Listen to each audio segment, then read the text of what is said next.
پارہ نمبر 30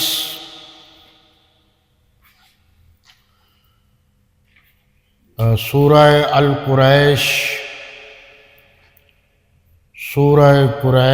صفحہ نمبر 794 الحمدللہ وحدہ والصلاة والسلام علی من لا نبی بعدہ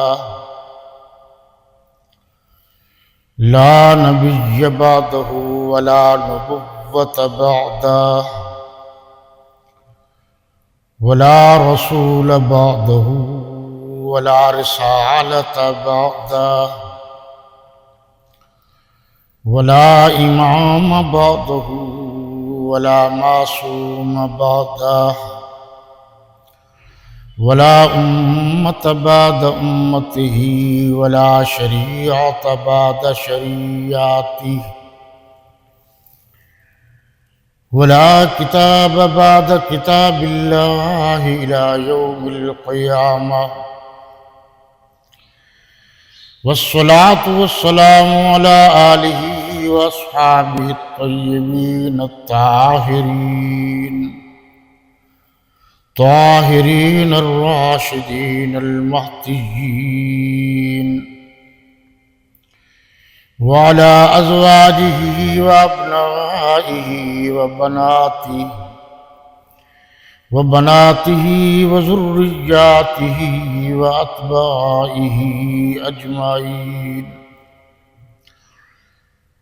اما بعد فاعوذ باللہ من الشیطان الرجیم بسم اللہ الرحمن الرحیم لإيلاف قريش إيلافهم رحلة الشتاء والصيف فليعبدوا رب هذا البيت الذي أطعمهم من جوع وآمنهم من خوف صدق اللہ مولانا العظیم۔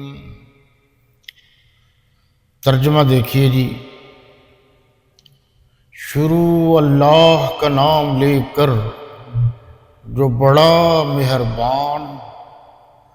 نہایت رحم والا ہے۔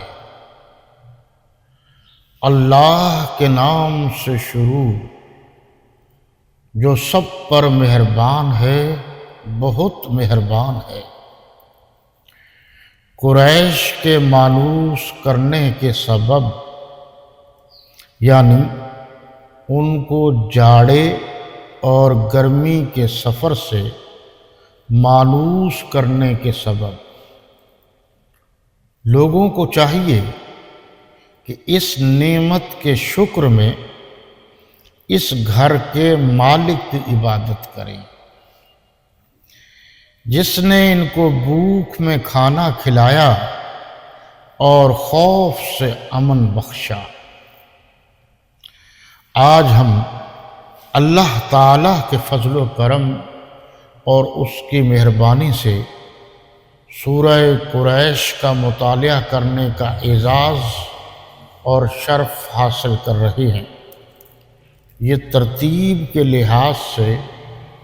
سورہ نمبر 106 ہے اور یہ مکی صورت ہے اور اس میں کل 4 آیات ہیں۔ گویا قرآن پاک کی مختصر ترین صورتوں میں سے ایک صورت یہ ہے۔ پہلے مصحف میں جو پچھلی صورت ہماری گزری ہے وہ صورت اور یہ یعنی کہ سورۃ الفیل اور یہ سورہ القریش یہ ایک ہی جگہ لکھی جاتی تھی،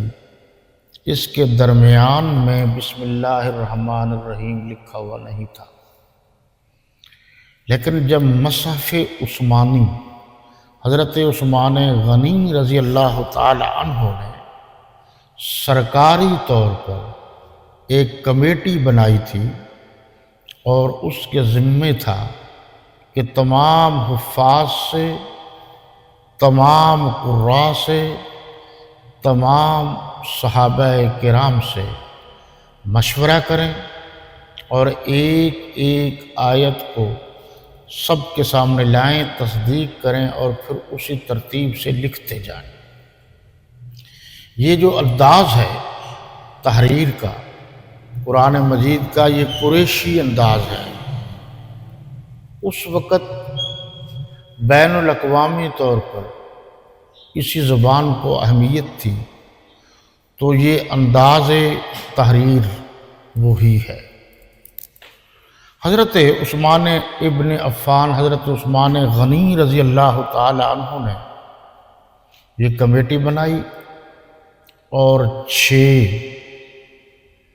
چھ سرکاری طور پر نسخے تیار ہوئے۔ بعض نے کم و بیش بھی لکھے ہیں۔ ایک نسخہ وہ ماسٹر پیس کہلایا، وہ اسی وقت ہر وقت مسجد کے درمیان میں رہتا تھا۔ جس کو کوئی غلط فہمی، شک و شبہ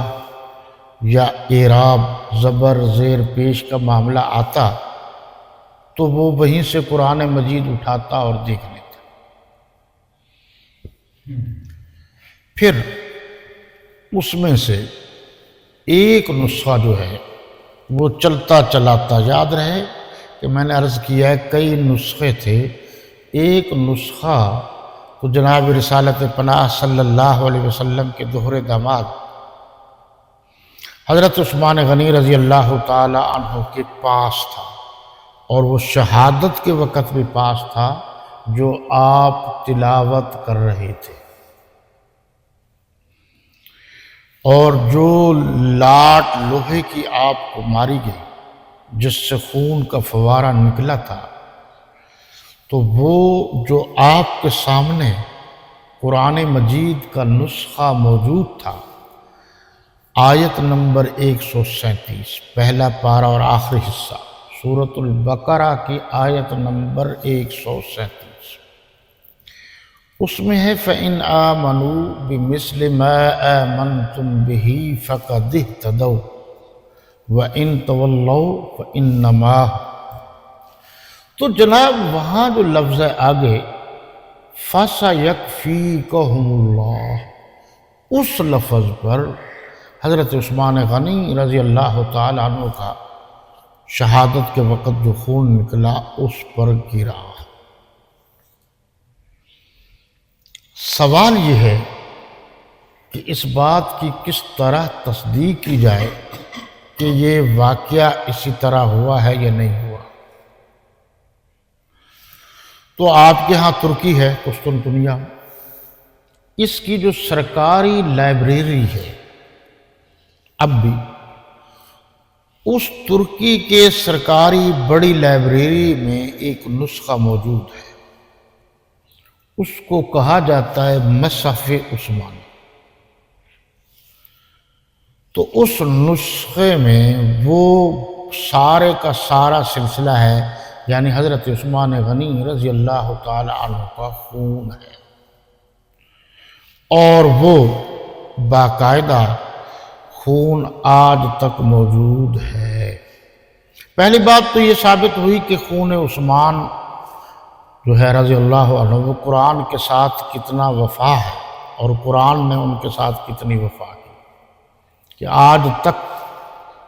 قرآن مجید سے حضرت عثمان غنی رضی اللہ عنہ تو کیا ان کے خون کو بھی جدا نہیں کر سکے۔ اگلی بات یہ ہے کہ یہ خون انسان کا ہے یا نہیں۔